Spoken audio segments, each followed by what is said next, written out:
Hello everyone, आज हम बात करते हैं एक और न्यूज़ की। जैसा कि भारत और पाकिस्तान के बीच युद्ध की कंडीशंस बनी हुई है और दोनों के पास परमाणु हथियार हैं। तो ऐसे में परमाणु हमले हमले से बचने के लिए क्या किया जाए, इसके बारे में हम डिस्कस करेंगे। परमाणु हमले से बेअसर करेगा आयोडीन। इसके दो रूप हैं, एक रेडिएशन में रक्षक और दूसरा भक्षक। यूरोप में 2 गुने दाम में बिक रही इसकी टेबलेट। जैसा कि अभी सभी देशों के पास परमाणु हथियार मौजूद हैं, और अगर युद्ध में परमाणु हथियार इस्तेमाल हो जाते हैं तो उसके इस्तेमाल से उसके रेडिएशन से कई सारी जनरेशन्स पर इसका इफेक्ट पड़ता है, क्योंकि ये डीएनए को खराब कर देता है। तो इसी कारण से क्या परमाणु हमले से बचा भी जा सकता है? यूक्रेन में रूस के युद्ध से उत्पन्न परमाणु प्रभाव की आशंका के बीच यूरोप में लोग आयोडीन की गोलियां जमा कर रहे हैं। मतलब यूरोप में आयोडीन की लोग गोलियां जमा कर रहे हैं। यूरोप में क्यों इतना आयोडीन की गोलियों की मांग है, आयोडीन टेबलेट्स की? कम से कम 9 यूरोपीय संघ देशों में फार्मेसियों का कहना है कि रूसी राष्ट्रपति व्लादिमीर पुतिन द्वारा परमाणु निवारक बलों की हाई अलर्ट पर जारी रखने के आदेश तथा यूक्रेन के 2 परमाणु संयंत्रों चेर्नोबिल और जपोरिज्जे पर लड़ाई शुरू होने के बाद से वहां मांग में वृद्धि हुई है। मतलब जब से चेर्नोबिल में रेडिएशन की परमाणु की घटना हुई है, तब से लेकर परमाणु की वहां पे आयोडीन की मांग बढ़ी है। फ्रांस के विदेश मंत्री जीन यवेस ने ले ड्रियन ने भी रविवार को घोषणा की थी कि यूक्रेन को आयोडीन की गोलियां अन्य चिकित्सा उत्पादों के साथ भेजी है, ताकि रूसी सेना के साथ लड़ाई के दौरान परमाणु दुर्घटना की स्थिति में देश के नागरिकों को मदद मिल सके। मतलब कि जो दोनों परमाणु हथियार हैं, और अगर रूस परमाणु हथियारों का इस्तेमाल करता है तो यूक्रेन के लोग उससे खुद को बचा पाएंगे। इसलिए यूक्रेन में परमाणु आयोडीन की गोलियों की मांग बढ़ी है। बेल्जियम फार्मासिस्ट ने वोल्गा समाचार एजेंसी को बताया कि पिछले सोमवार 30,000 से ज़्यादा डिब्बे वितरित किए गए। बेल्जियम की फार्मेसियां बेल्जियम पहचान पत्र रखने वाले को मुफ्त में गोलियां वितरित कर रही है। मतलब फ्री में भी गोलियां बांट रहे हैं बेल्जियम की फार्मेसियां, ताकि वो जैसे तैसे करके उनके लोग खुद को प्रोटेक्ट कर सकें।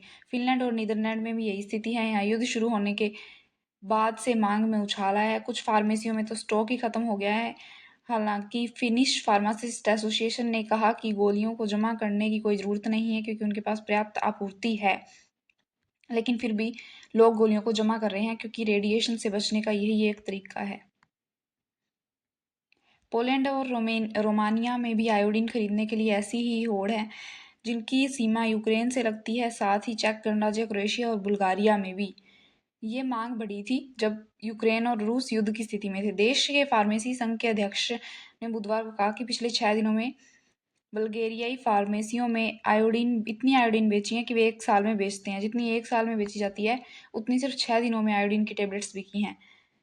तो इसी से हम पता लगा सकते हैं कि आयोडीन कितना इम्पोर्टेंट है परमाणु रेडिएशन के लिए, उससे बचाव के लिए। आयोडीन की गोलियां कैसे काम करती हैं? नॉर्वेजियन विकिरण और परमाणु सुरक्षा प्राधिकरण के अनुसार परमाणु दुर्घटना की स्थिति में थायराइड कैंसर के विकास के जोखिम को कम करने के लिए आयोडीन की गोलियां ली जा सकती है।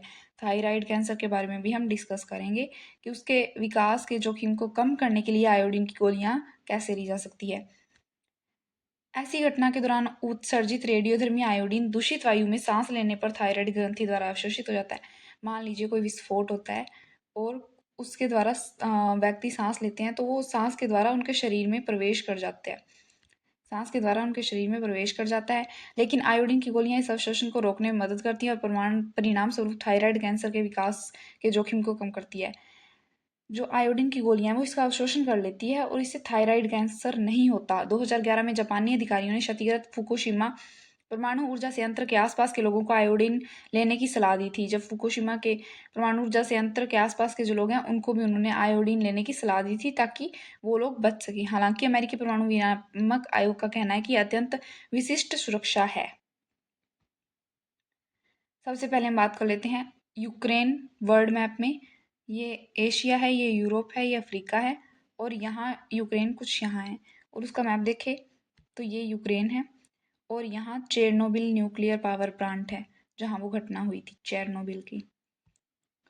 उसके बाद ये एशिया है, इसके साथ ही ये एशिया का मैप है और यहाँ जापान है। जापान के ये फुकुशिमा शहर है, ये जापान है, ये फुकुशिमा है। यहाँ नागासाकी और ये हिरोशिमा है जिन पर परमाणु अटैक हुए थे, तो इनका भी बहुत डिस्कशन आएगा यहाँ पे, क्योंकि इन दोनों पर परमाणु हमले हुए हैं। इसमें कहा गया है कि रेडियोलॉजिकल आपातकाल की स्थिति में निकासी का सबसे सुरक्षात्मक उपाय है। मतलब जब परमाणु हमले होते हैं तो उसमें सबसे सुरक्षात्मक उपाय है ये पूरे शरीर, थायराइड ग्रंथि और अन्य अंगों सहित सभी रेडियो न्यूक्लियाइडों और सभी जोखिम मार्गों से बचाता है। आयोडीन बहुत सेफ्टी करता है जब जब परमाणु हमले होते हैं। ये कुछ रेडियो एक्टिव आयोडीन को अंदर लेने से ऐसा कुछ हो सकता है, उसके लिए कुछ मशीनरी वगैरह है। विशेषज्ञों ने चेतावनी दी कि आयोडीन, जो आमतौर पर किसी दुर्घटना की स्थिति में परमाणु से अंतर के 15 से 20 किलोमीटर दायरे में रहने वाले लोगों वाली आबादी को वितरित किया जाता है, इस स्तर पर आवश्यक नहीं है कि परमाणु युद्ध की स्थिति में इससे कोई मदद नहीं मिलेगी। मतलब कि 15 से 20 किलोमीटर जो दूर स्थित होते हैं उनको दिया जाता है ताकि उन तक कम से कम इसका असर ना पहुंचे, वो बच जाएं। परमाणु विस्फोटों के प्रत्यक्ष प्रभाव विनाशकारी होंगे। बड़ी दूरी पर जहां संभवतः गिरावट हावी होगी। रेडियोधर्मी संदूषण निश्चित रूप से केवल रेडियोधर्मी आयोडीन के कारण नहीं होगा। आयोडीन की गोलियों का अनावश्यक उपयोग, जो लोगों में घबराहट के कारण हो सकता है, प्रतिकूल प्रभावों को भी जन्म दे सकता है, यद्यपि इन प्रभावों के होने की संभावना बहुत कम है। मतलब कि आयोडीन का ज़्यादा उपयोग भी हेल्थ खराब कर सकता है। आयोडीन का ज़्यादा उपयोग हेल्थ पर गलत असर भी डाल सकता है। बेल्जियम की संघीय परमाणु नियंत्रण एजेंसी ने भी गोलियां लेने के लिए आगाह किया है। ट्विटर पे कहा गया कि यूक्रेन की वर्तमान स्थिति में गोलियां लेने की आवश्यकता नहीं है। वे फार्मेसियों में निःशुल्क उपलब्ध हैं, लेकिन वे विशिष्ट मामले में आवश्यक नहीं है। आयोडीन केवल अधिकारियों की सिफारिश पर ही लें। मतलब कि आपको जितना मर्जी बताए कि कौन सा आयोडीन कैसे काम करता है, लेकिन फिर भी आपको एक बार सलाह ले लेनी चाहिए कि क्या आपको वो टेबलेट्स लेनी चाहिए या नहीं। बिना किसी सलाह के कोई टेबलेट नहीं लेनी चाहिए। Mental disorder, nuclear power plant पर हमला होने से विस्फोट के कारण रेडियो एक्टिव आयोडीन तैरने लगते हैं, सांस के जरिए स्किन और शरीर में प्रवेश करते हैं। जब विस्फोट होता है तो जो उसके अणु हैं वो सांस के जरिए प्रवेश करते हैं ह्यूमन बॉडी में, और जिससे पूरा शरीर इफेक्ट होता है। गले में मौजूद थायराइड ग्रंथि के टिश्यू को नष्ट करते हैं, जिसके कारण कैंसर होता है। जो थायराइड ग्रंथि के टिश्यू हैं उनको नष्ट कर देते हैं। रेडियो एक्टिव आयोडीन दिखाई नहीं देते और न ही स्वाद का पता चलता है। रेडिएशन के कारण केवल थायराइड कैंसर ही नहीं, ट्यूमर भी बनने लगते हैं। मतलब इससे सिर्फ कैंसर ही नहीं होता, ट्यूमर भी बनते हैं। ल्यूकेमिया आंखों की बीमारी और कई तरह के मेंटल डिसऑर्डर से भी लोग पीड़ित हैं। ल्यूकेमिया आंखों की बीमारी और कई तरह के मेंटल डिसऑर्डर से भी लोग पीड़ित हैं। 1945 में परमाणु हमले के बाद जापान के शहरों हिरोशिमा और नागासाकी में ये देखने को मिला था। मतलब जब 1945 में जापान पर हिरोशिमा और नागासाकी पर हमला हुआ था, तो उसके बाद उसके काफ़ी सालों बाद तक परमाणु रेडिएशन का असर देखने को मिला था। यह ब्रेन के लिए, विकास के लिए महत्वपूर्ण है, जो कि आयोडीन है। थायराइड में प्राप्त अच्छे आयोडीन जमा हो जाते हैं, रेडियो एक्टिव आयोडीन कुछ नहीं कर पाता। मतलब कि जो आयोडीन है उसका दो यूजेज हैं। एक तो वो जब थायराइड में प्राप्त अच्छे आयोडीन जब जमा हो जाते हैं तो रेडियो एक्टिव आयोडीन कुछ नहीं कर पाता। और इसके साथ ही जो ब्रेन के विकास के लिए भी आयोडीन महत्वपूर्ण है। ये नेचुरल तरीके से आयोडीन है और ये कुछ टेबलेट्स है, लेकिन आपको आयोडीन हमेशा या फिर कोई भी टेबलेट डॉक्टर की सलाह पर ही लेनी चाहिए, एक बार पूछ लेना चाहिए। नेचुरल आयोडीन और रेडियो एक्टिव आयोडीन में अंतर। आयोडीन 37 प्रकार के होते हैं। आयोडीन 127 हमारे वातावरण में पाया जाता है, जो हमें नुकसान नहीं पहुंचाता। ये नेचुरल रूप से मिलने वाला आयोडीन बैंगनी रंग का होता है। मतलब कि आयोडीन 127 है वो हमारे लिए अच्छा है, वो हमें नुकसान नहीं पहुंचाता, गुड आयोडीन है वो। इसके साथ ही आयोडीन 131 रेडियो एक्टिव है। 131 131 आयोडीन 131 जब थायराइड ग्रंथि में प्रवेश करता है तो थायराइड ग्रंथि कंफ्यूज हो जाती है कि नेचुरल आयोडीन है या रेडियो एक्टिव आयोडीन। शरीर में प्रवेश करने पर रेडियो एक्टिव आयोडीन टिश्यूज को नष्ट करने लगता है, साथ ही अंगों में भी ट्यूमर बनाता है। इसके साथ ही जो 121 है वो तो गुड आयोडीन है, और जो 131 है वो बैड आयोडीन है। हमें गुड वाला लेना होता है, बैड वाला नहीं लेना होता। डीएनए को नुकसान पहुंचाता है, जो हिरोशिमा और नागासाकी में देखा गया था। इसके साथ ही ये डीएनए को भी खत्म कर देता है, जो कि हिरोशिमा और नागासाकी में देखा गया था। यहाँ वर्षों तक पीढ़ियां रेडियो एक्टिविटी का असर दिखता है।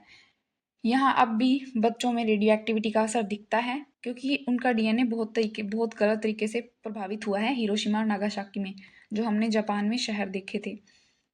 1945 में दूसरे विश्व युद्ध के दौरान परमाणु बम से हमले के बाद 1986 में बड़ा हादसा यूक्रेन के चेरनोबिल न्यूक्लियर पावर प्लांट में भी हुआ था। हिरोशिमा में परमाणु हमले से निकले रेडिएशन के मुकाबले चेरनोबिल में 400 गुना ज़्यादा रेडिएशन हुआ था। मतलब चेरनोबिल जो था यूक्रेन का, वहाँ पर ज़्यादा स्ट्रॉन्ग था ये हम परमाणु रेडिएशन, 400 गुना ज़्यादा। तब घटना के कुछ दिनों बाद लोगों में पोटेशियम आयोडाइड के टेबलेट बांटे गए थे। इसके साथ ही पोटेशियम आयोडाइड के भी टेबलेट बांटे गए थे, लेकिन तब तक लोगों के शरीर में रेडियो एक्टिव आयोडीन प्रवेश कर चुका था। मतलब कि जब हमले के बाद, जब घटना के बाद पोटेशियम आयोडाइड के टेबलेट बांटे गए थे, तो उसके बाद कोई उसका असर ज़्यादा नहीं हुआ क्योंकि रेडियो एक्टिव आयोडीन प्रवेश कर ही चुका था। और अधिक मात्रा में पोटेशियम आयोडीन लेने से थायराइड ग्रंथि का साइज भी बढ़ गया। मतलब पोटेशियम आयोडीन भी ज़्यादा लेना सही नहीं है। भारत की स्थिति क्या है आयोडीन के मामले में? V Ramalinga Swami, T A Subramaniam, Dev, M G ने अपनी research the aetiology of Himalayan endemic goitre में बताया कि भारत में नेचुरल रूप से आयोडीन की कमी है। भारत में जो नेचुरल आयोडीन है उसकी कमी है। और 1956 में भारत सरकार ने एक अध्ययन कराया जिसकी रिपोर्ट में बताया गया कि हिमाचल प्रदेश की कांगड़ा वैली में आयोडीन की कमी के कारण लोगों में जो घेंगा रोग है उसकी बीमारी है। मतलब कि आयोडीन की कमी के कारण घेंगा रोग हो गया है लोगों को। इसके साथ ही इस रिपोर्ट के आधार पर 1962 में भारत सरकार ने नेशनल गाइटर कंट्रोल प्रोग्राम की शुरुआत की, जिसके जरिए देश में उन इलाकों की पहचान करनी थी जहां आयोडीन की कमी के कारण लोग घेंगा बीमारी से ग्रसित हैं। मतलब कि देखना था कि किन में आयोडीन की कमी है और ये डिजीज हुई है। आयोडीन की कमी वाले क्षेत्रों को पता लगाना था। इसके बाद सरकार ने आयोडीन युक्त नमक को लेकर जागरूकता फैलाना शुरू किया। सरकार ने 12 सॉल्ट आयोडाइजेशन प्लांट खोले, 12 जो हैं सॉल्ट आयोडाइजेशन प्लांट खोले। 1983 में प्राइवेट कंपनियों को भी आयोडीन युक्त नमक बनाने की अनुमति दी। 1992 में बड़ा कदम उठाते हुए सभी तरह के खाने के नमक में आयोडीन युक्त नमक बनाना अनिवार्य कर दिया। मतलब कंपलसरी कर दिया कि हर नमक में आयोडीन होना ही चाहिए। आयोडीन युक्त नमक को prevention of food alteration act के तहत लाया गया। इसके साथ ही 1997 में केंद्र सरकार ने गैर आयोडीन युक्त नमक की बिक्री पर पूरी तरह प्रतिबंध भी लगा दिया। हालांकि कुछ राज्यों में विरोध के कारण 2000 में प्रतिबंध हटा दिया गया। फिर से जब घेंगा रोग के मामले बढ़ने लगे तो 2005 में गैर आयोडीन नमक पर बैन कर दिया गया। मतलब कि आयोडीन युक्त नमक ही बेचना है ताकि लोगों में डिजीज कम से कम हो, ज़्यादा लोग सिर्फ आयोडीन की कमी के कारण ऐसे ग्रसित ना हो। सुप्रीम कोर्ट ने बैन को बताया असंवैधानिक। सुप्रीम कोर्ट ने याचिका की सुनवाई के दौरान गैर आयोडीन युक्त नमक की बिक्री पर बैन को असंवैधानिक बताया, जिसे पीएफए के तहत बिक्री पर बैन किया गया था। उस पर सवाल उठाए गए कि बैन क्यों किया गया है। सरकार को निर्देश दिया गया कि यूनिवर्सल सोल्ट आयोडाइजेशन प्रोग्राम को रिव्यू करे, इस पर कोई निर्णय के लिए अलग नियम बनाए। दरअसल याचिका में कहा गया था कि जिन्हें आयोडीन की कमी नहीं है उन्हें भी जबरन आयोडीन युक्त नमक खाने के लिए बाध्य किया जा रहा है, तो उन्हें बाध्य नहीं किया जाना चाहिए। अधिक मात्रा में आयोडीन लेने से शरीर में कई तरह की बीमारियां होने का डर रहता है। मतलब ज़्यादा आयोडीन भी नहीं लेना चाहिए, इससे बहुत डिजीज हो जाते हैं। इसके साथ ही आपको कोई भी अगर टेबलेट वगैरह लेते हो तो आपको डॉक्टर की सलाह पर ही लेनी चाहिए।